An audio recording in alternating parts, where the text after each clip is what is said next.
recording. Hello, everyone, and thank you for joining for our weekly Android development study jam.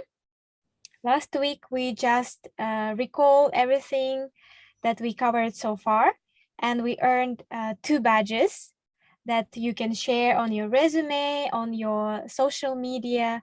Today, we're gonna learn about classes and objects, and in the end, we're gonna do a quiz and earn a 3rd badge that you can share.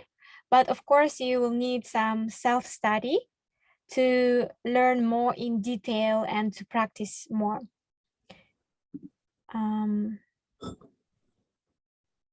I'll share the screen. And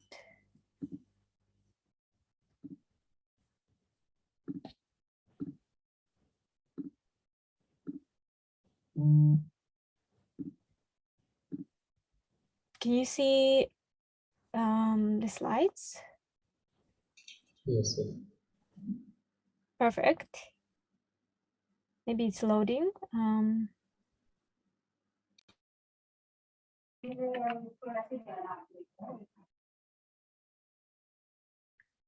Sorry, so today's lesson is classes and objects, and we're gonna learn about classes, inheritance, the extension functions, and one special classes type, which is data class.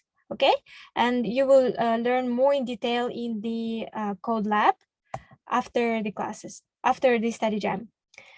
So first of all, what is the class? It's a blueprint of an object, and you can perceive it as a template. For example, we have a class or a template for a house, and then we can build object instances of this class. We can build houses according to a template.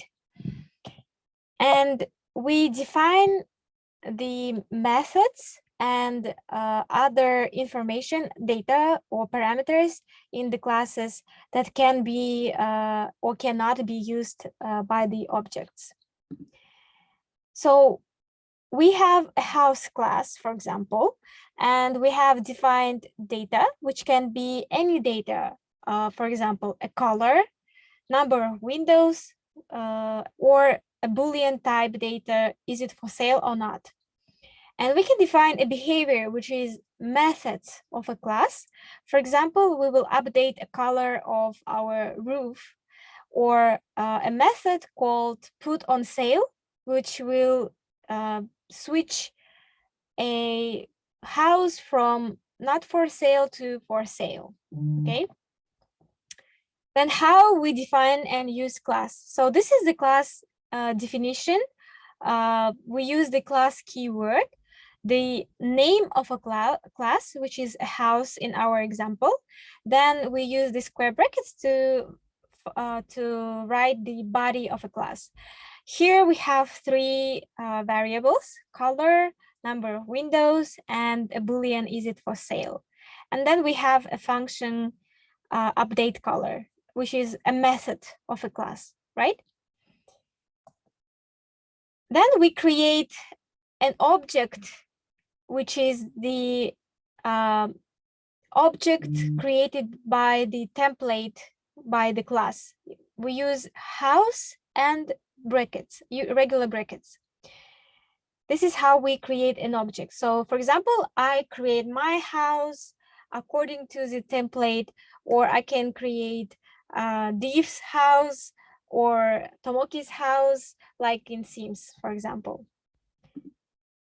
And we use the constructors that are defined in the class header. We can have no parameters. For example, in this case, we just use class, keyword, and a name of a class, right? And that's it. But we also can have the parameters defined in the header. For example, we can write just the variable x, which is an integer. In this case, this variable exists only within the class, so it cannot be used by objects. But if we include the keyword var or val, in this case, we can use this variable by the instances of the class, which means we can use these variables by objects. For example, we have here a class A, and we create an object AA by using this format, okay? Because this class have no parameters, we have nothing in this parentheses or in these brackets. We can have this format, class B, which has the variable x, of an integer type. And we create the object BB and parse a parameter or a value to the parameter 12. And if we want to print this variable, we will encounter a compiler error, because when we don't have the val keyword or var keyword, we cannot use this variable by dot notation, okay? And here we can have the 42 number printed because we define the parameter by the val. If you have any question at any point, please don't hesitate to ask. And we have here Arslan, who always happy to help you and to answer all your questions.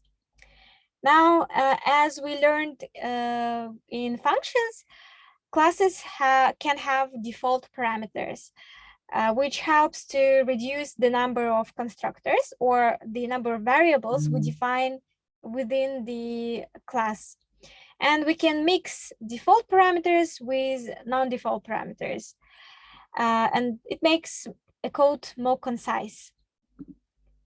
For example, we have a class box, and here the length is the parameter, the variable that should be given when we instantiate the class, when we create the object.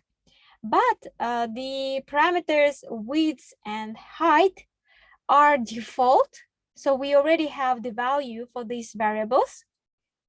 That means that we don't require to parse the values when we create the objects. For example, here we have 3 objects, box 1, box 2, box 3 of a class box. And we can create it by parsing 3 parameters, all 3 parameters, or just 1. And this is just different ways we can do it. Now, let's talk about constructors a little bit in more details. So here is the defined class circle, and the primary constructor is written in the header. So this is the constructor, this one. And it's equal to this code, but I think everybody prefers to write less. And this is more concise way to write a constructor. Now, pay attention to the init. What is init? Any initialization code is run with a special init block. And we can have many init blocks, and it's the part of our class body. The example could be the same class square with the primary parameter side, which is of integer type, and init block have the body which have the print method stated. So when we create the object S of a class square and parse the argument or parameter 10 here, the init block will be executed and the println statement will be run. So when we write this in our I don't know, IntelliJ or any other environment, we will get 20, because when we created the object, this code will be run and we will multiply 10 by 2. By the way, I want to show you how can you quickly run or test any codes that you have without any installations. I will share the link in the chat. Please feel free. Oh my God, what I have shared, is it correct? No.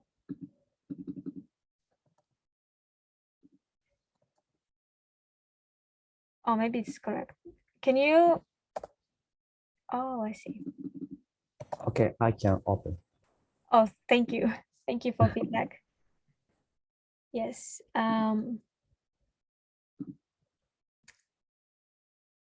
Let's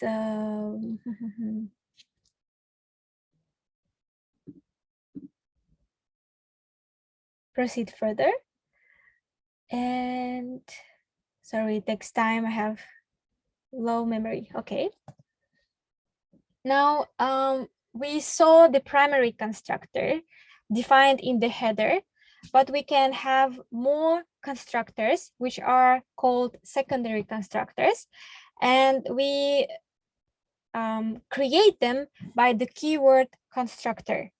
And when we create the secondary constructors, we should use the keyword this to refer to the primary constructor, or we should have another secondary constructor that will use this keyword. For example, here is the same class circle, the primary constructor with the radius, one input, right? And we have two secondary constructors, which is the name and diameter. And in the first constructor, we don't have any body. And in the second constructor, we have a body which prints in diameter constructor's string. Then we have init block, which prints area. And this is the calculation of an area. So when we create the object C of a class circle and parse the value 3 to the radius, then first the init block will be run, and then the constructor code will be executed. So it means when we run this program, we will have in the output this string first, and then we will have this string second. You can try the code on your on the web. I'll try to provide you with code. Maybe I can. No, I cannot. Maybe in the later. I'll try to provide you code later. Okay, maybe this presentation. And go. Let's go next. So we have now considered the constructors, and we can now go to learn about the properties. The properties are the variables, and we can create them by using val or var keywords. And you can access these properties by using dot notation. If you didn't declare, if you declared it with var, the property with var, then you can change the properties, right? So you can, if you created the property with val, then you cannot change the property. I think we have learned this in the first lessons. Now let's see the example. For example, we have the main function, and we created the object person of a class person. So we defined class here, right? We parse the Alex input to this class. Then we print with the dot notation the property of a class or property of our method, right? Name. And it will print us Alex. Now we can change the property to Joy because the property was defined by var. Okay, so we don't have any compiler error. But if we define this as val, then we couldn't change it to another value. We only can access it. Okay. Now, what are the getters and setters? In your class, you can define get and set functions. And how you do it? You create the variable by this format, and then you put the get function and set function. We will cover this in more details right now. For example, the class person, which has two inputs, the primary constructors, and we have the val or the variable full name of a string data type. Then we define the get function, which returns the first name, this one, and the last name, this one. So when we create the object of a class person and parse two parameters, John Doe, then we can access the variable, the property full name by dot notation, and it will initialize the get function. So the get function will run. It will return us these strings. So we have John Doe in the output. Okay, is it clear? Yes. Yes. Awesome. Okay. Now, what is setter? Now we have here the variable full name of a string data type, which is now here empty, right? Then we have a get function and a set function, which takes a value.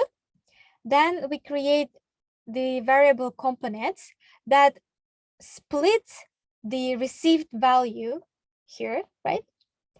And we assign first name, which is the primary constructor, primary, like one of the inputs, to the first or zero indexed item of components, and last name as the first indexed item of the components. Because we split the string, we get the two strings, right?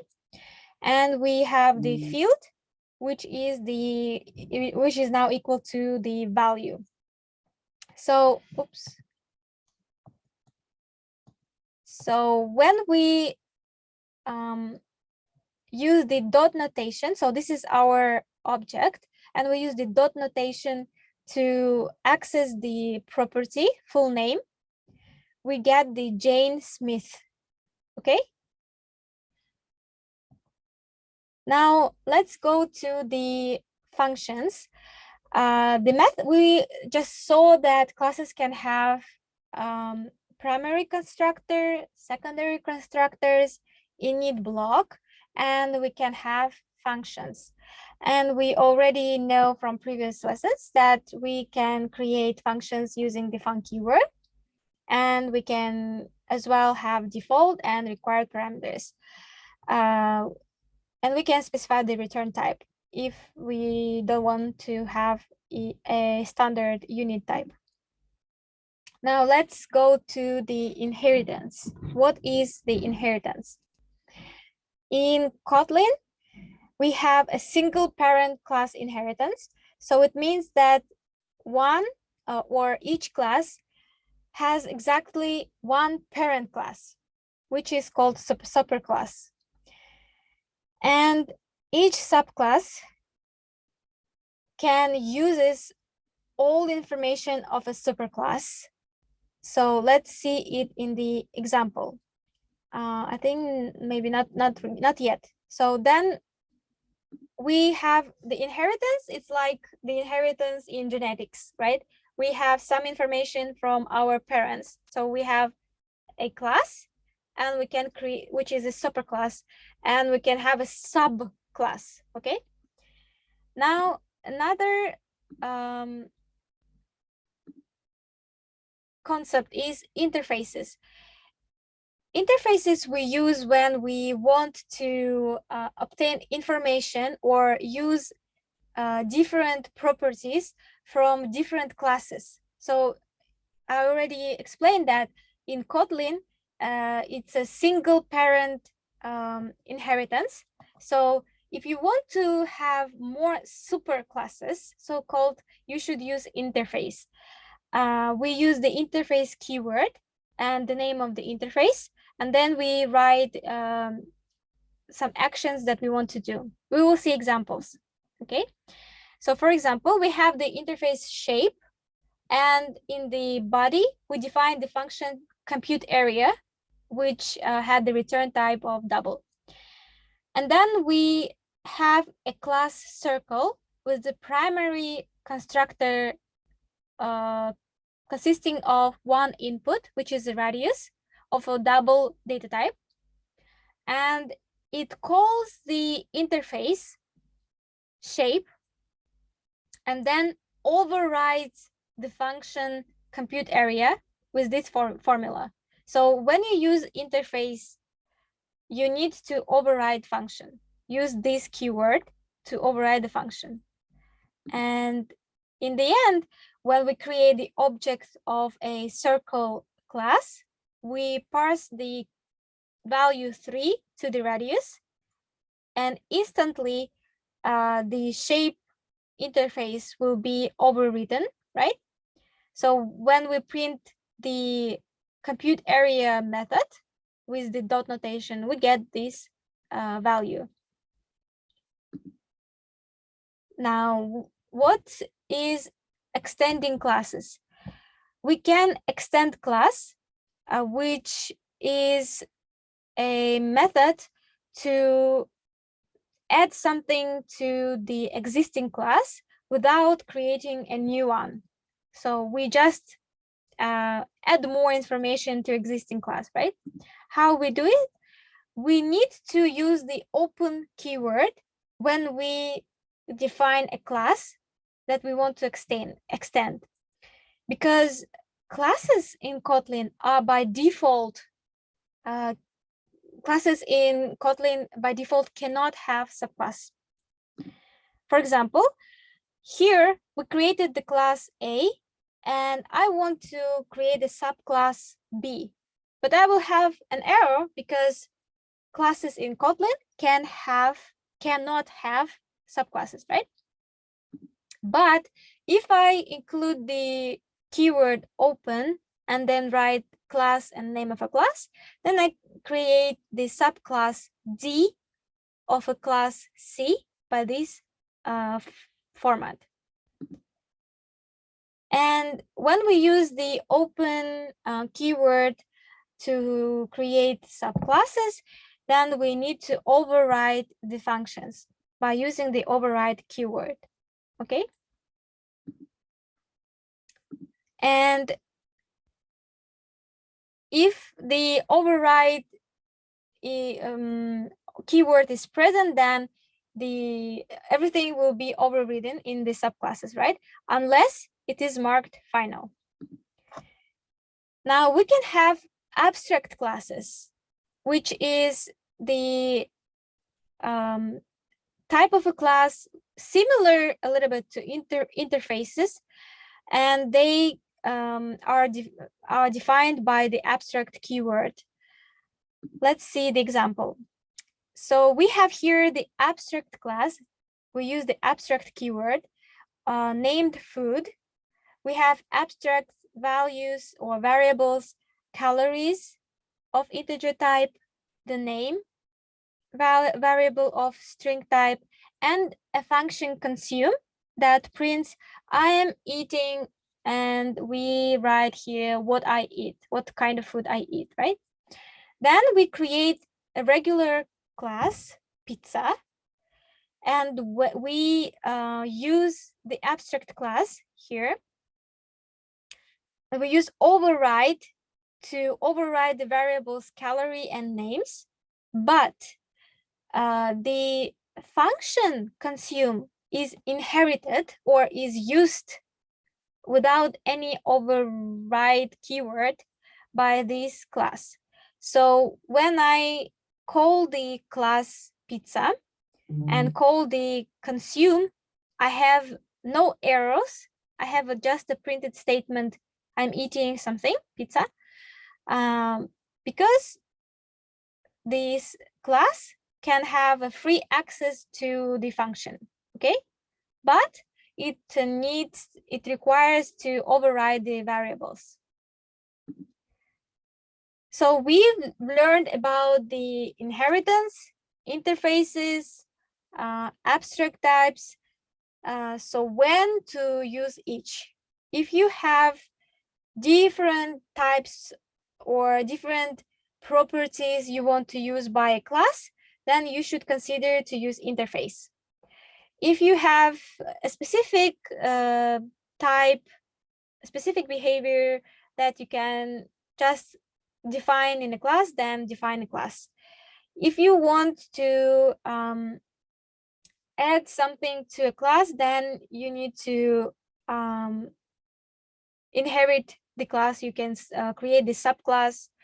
And if you have the properties or methods that you can inherit, or you can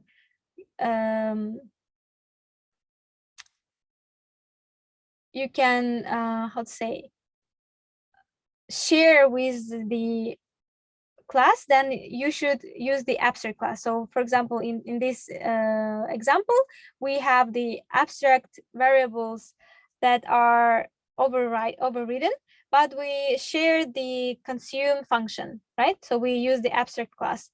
So it means if I create the abstract class, then I know that I can create other class and access the functions of an abstract class for free, yeah, easily. And that's, I think, the main thing you should know. Now let's go to the extension functions. And this is the functions that you can add to an existing class to expand the range of your abilities. For example, let's see the format. So you need to define the fun, the class name, and then the function name you want to create. You write here parameters and the body, what you gonna do. So the example could be this one.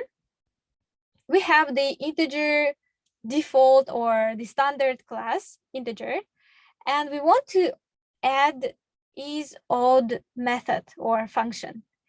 We will write fun, then we write the class that we want to extend, to add the extension function.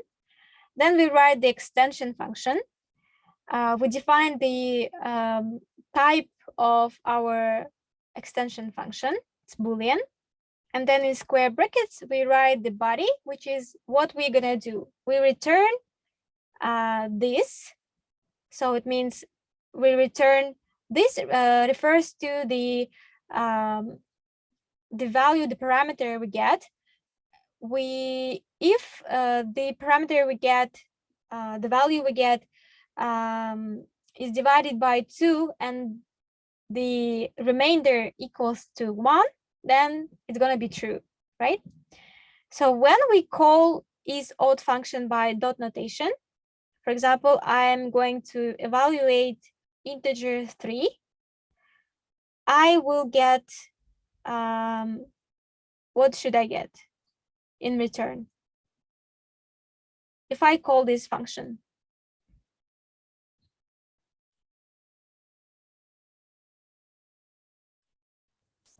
False. Yeah, so 3 divided by 2 is going to be equal to 1. So it's true, right? Yeah. So this refers to 3. So this is the value the input we get. And 3 divided by 2, so it's not divided, it's a remainder.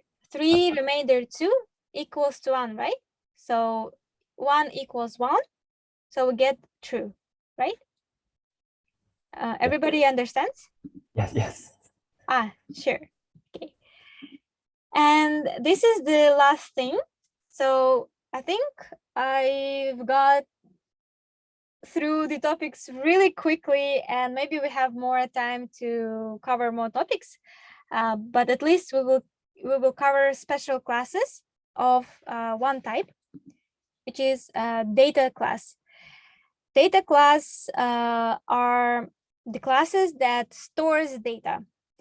And we need to mark this class with data keyword so that we know that this is the data class. And the format is data class, then the name of a class and some parameters. Let's see the example. So this is the data keyword.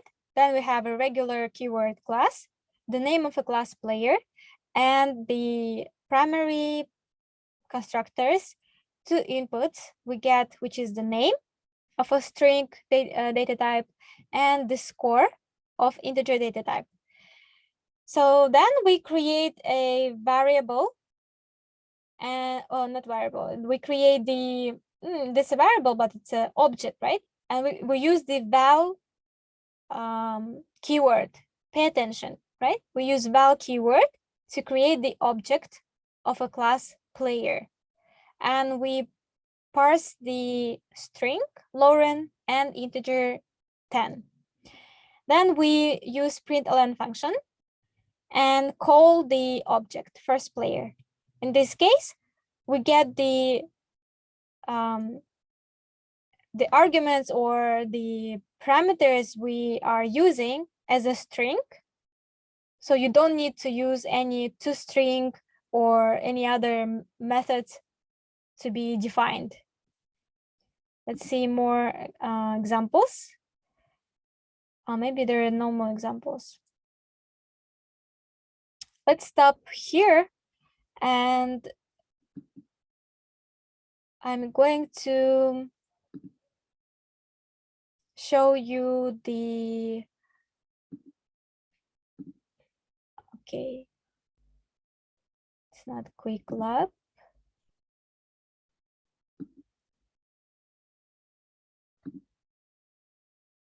I'm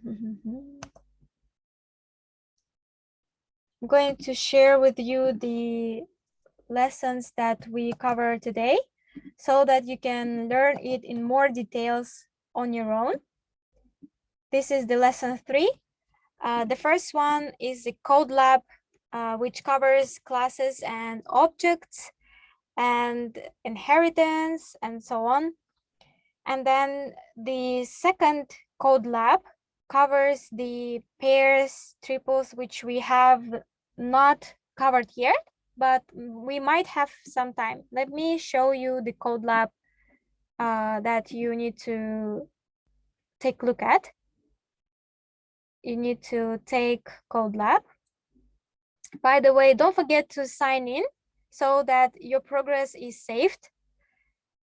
And you need just to read thoroughly or try to any code that you have here using the web browser or IntelliJ. So you cover all of this, okay, on your own. And then after this, you will get your batch ready because we will have the quiz now, okay? So you have partially done everything. I have explained to you the main thing that you need to know. You take the quiz. The only thing that you need to do is to recall everything or study more thoroughly on your own using the code labs, okay? Let's do the quiz together. Each of you will answer, give your option, okay? And then we will see the result. So the first question, what is the default behavior of classes in Kotlin?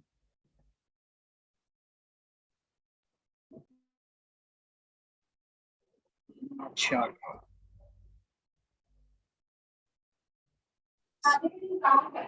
Which one? Final. Okay, Tomoki says it's final. Div? I think so. Final as well. Private and protected are somewhat same. So I'm just guessing in this. I don't know for sure. That's okay. That's okay. Because we will do the quiz now. Then you will have your self-study done, and you can redo the quiz. Okay. The next question. So we will have the final answer first, and let's see next. Okay. Which of the following is the correct way of declaring objects for class book in Kotlin? How we declare objects? B.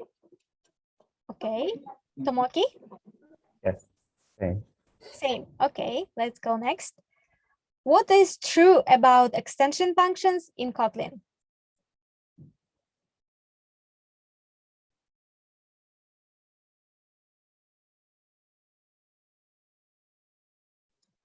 Dot notation one was right.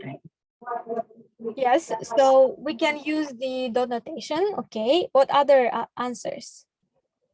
Because you can choose as many answers as you think fits to this question.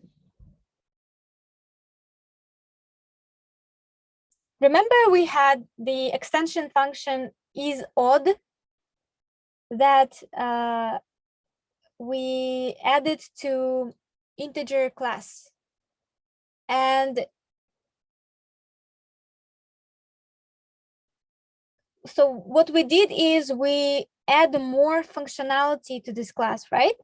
So it allows to write new functions for a class that you cannot modify, right?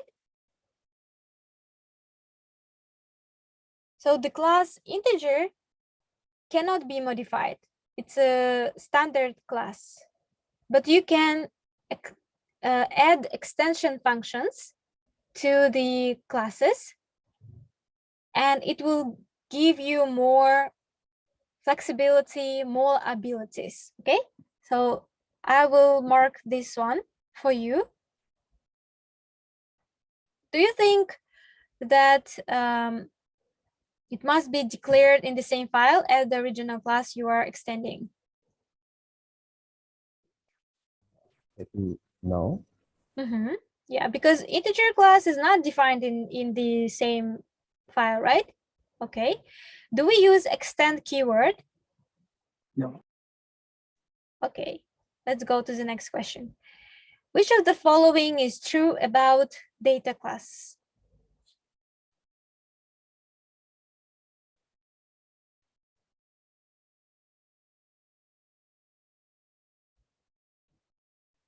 C and D. C and D. Okay, Tomoki, what do you think? Yes. C and D. Okay, so I will explain a little bit more in the future. Which keyword is used to indicate that a class can be subclassed? Open. Okay, Tomoki, what do you think? Yes. The same. Okay, let's submit our answers.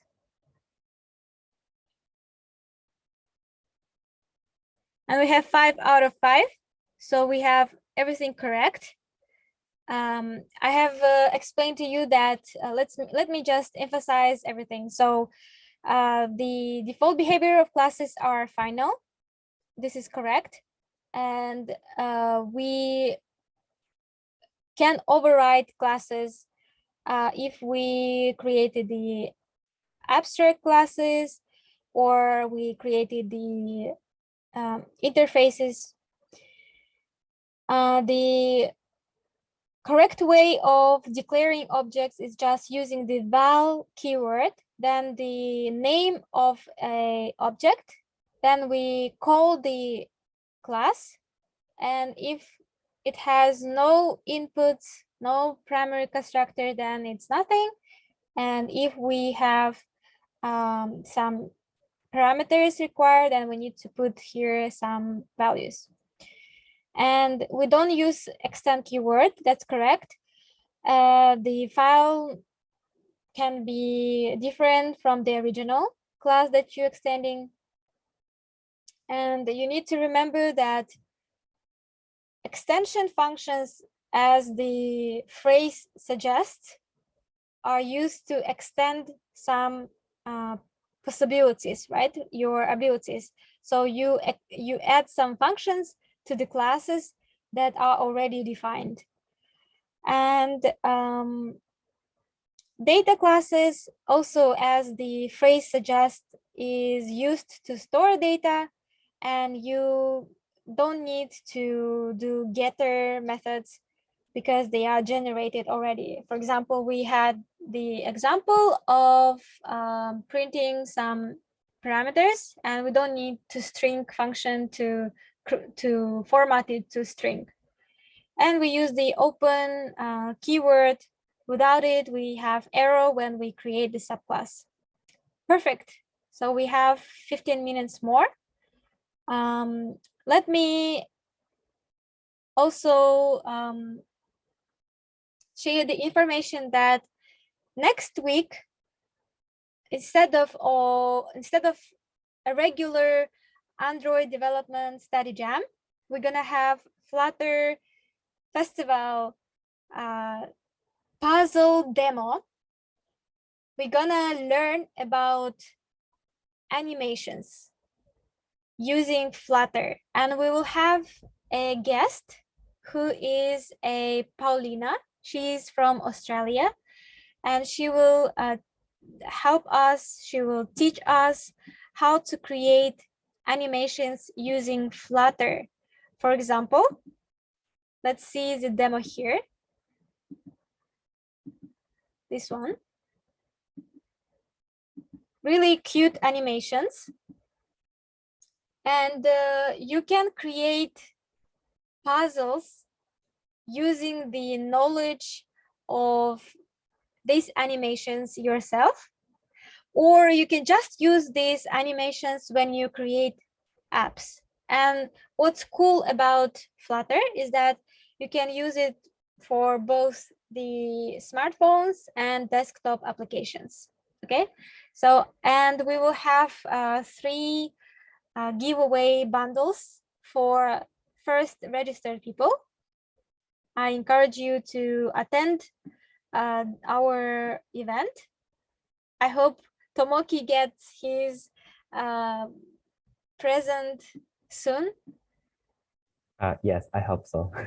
Yeah. I will make sure that we will figure it out. Okay. Okay. And let's go to the, I think I still can explain a little bit more about pair and triple. So this is the information, the knowledge from the second code lab. So the special classes other than data class are the pair and triple. And also what I like about Kotlin is that the word itself says everything. So the pair are and triple are predefined data classes that can store 2 or 3 pieces of data respectively. And you can access these data with the dot notation. For example, the first element, the second element, the third element can be accessed by this format. And the example are for example, we have the object book author and a class pair, which is pair because we have here 2 data, right? Harry Potter, the book name, and author, Rowling. And when we print book author, we print the object, we will get our Harry Potter Rowling in the, like a tuple, right? And the same goes to the triple. So we have here 3 data types, 2 strings and 1 integer. So it means you can have different data types for the data you store, and you can print everything, all 3 data that you have, or you can print the specific or do anything with specific data. For example, we use .third to access the third data.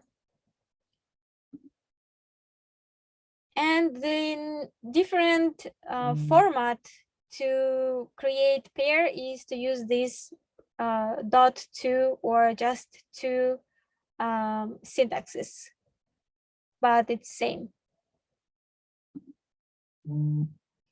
And if you are aware of the function map or the hash maps in other languages, then you can use the map of method to assign some like keys to a value. So we have here 1 equal to x, 2 equal to y, and 3 equal to zz. Okay, double z. And another special class is the Enum class. And this is the user-defined data type. You will need the keyword this that can be a constant value. And we use enum before the class keyword.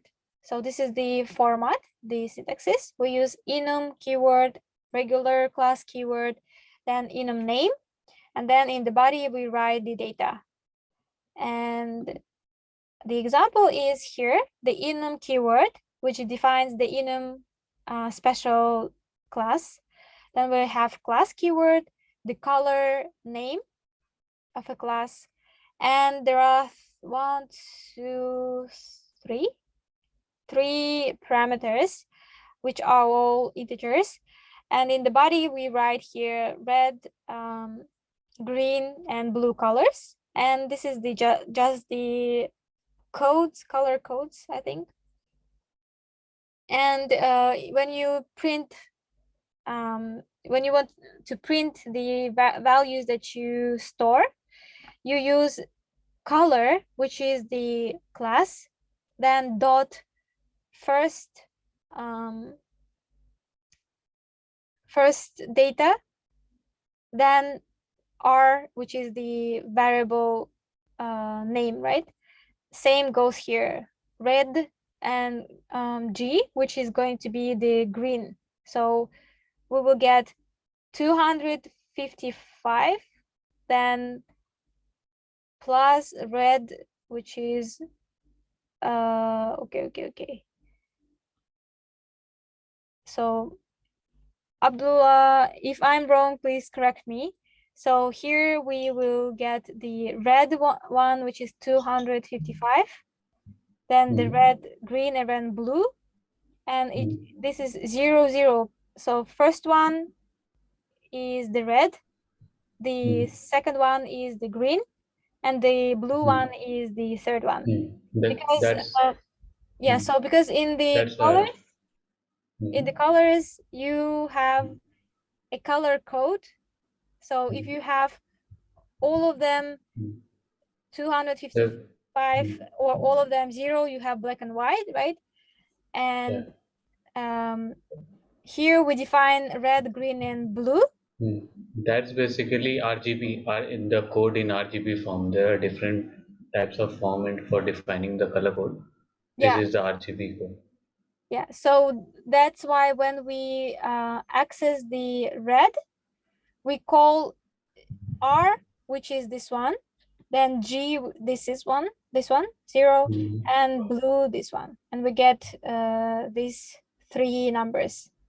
We could change it to green here or to blue. And maybe I think we have still some time. Now, if you want to create the instance of a class, so an object, you can use the object keyword instead of a class keyword. For example, here we have object calculator and have a function defined in the body, a function add with 2 inputs, n1 and n2, and it calls the class integer, which have the body return n1 plus n2, which is the sum, And when you call the object calculator, you just use the dot format as usual for methods and parse the two values, 2 and 4. So it immediately goes here and then it instantiates the integers. So then this return code is run. We have 4. And we have the companion objects. This is use the keyword companion, and we again use the dot notation. For example, this is the class physics system, and this is the companion object world constants, which defines 2 variables, gravity and unit, and a function compute force that should or requires mass and acceleration. And then it calls the double class, which is similar to integer, but it's double, right? The class, standard class, which returns in the body, returns the multiplication of the mass and acceleration. Then we call the physics system class. We call then the companion object world constants, and we call the gravity. So we access the variable of the companion object. Then we print the physics system world constants compute force and give it. So when we print this one, we get 9.81 something, and then we compute the force. So it goes to here. We get 10 mass and acceleration 10, and the output should be 100. I think there is no example. So the last thing, how to organize your code. And Kotlin doesn't enforce a single entity per file convention, how maybe in other programming languages. And you can add the different structures, classes in the same file, but just be mindful of file lengths. And I think it's in your how you like to style your code, how you like to structure your code. And the packages, so maybe you also learn about packages in other languages. This provides you the organization, the structure, and they are separated by periods. For example, we have package org.example.game with the package keyword here.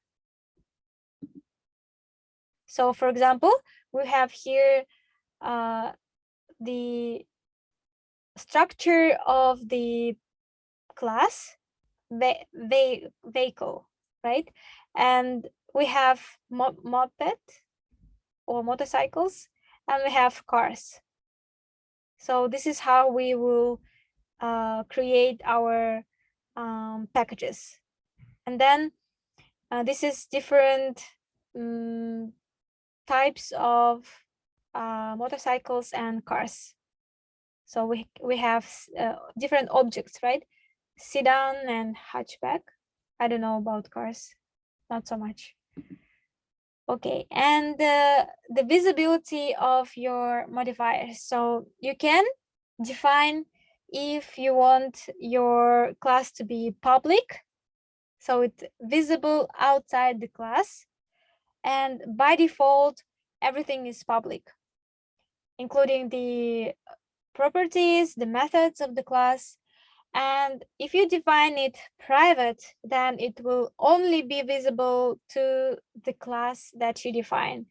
So it means that you won't be able to use the properties, the methods of the class in other classes, in other files. You can use the keyword protected, which is similar to private, but it will be visible to subclasses, but maybe you will need some access, the password, right? Or something to get access to it. And this is the summary of what we have learned. And I encourage you to study in more detail the code labs that I have shared with you, and do the quiz again, so you can earn your badge and see in your developer profile, or share in your social media and in your resume.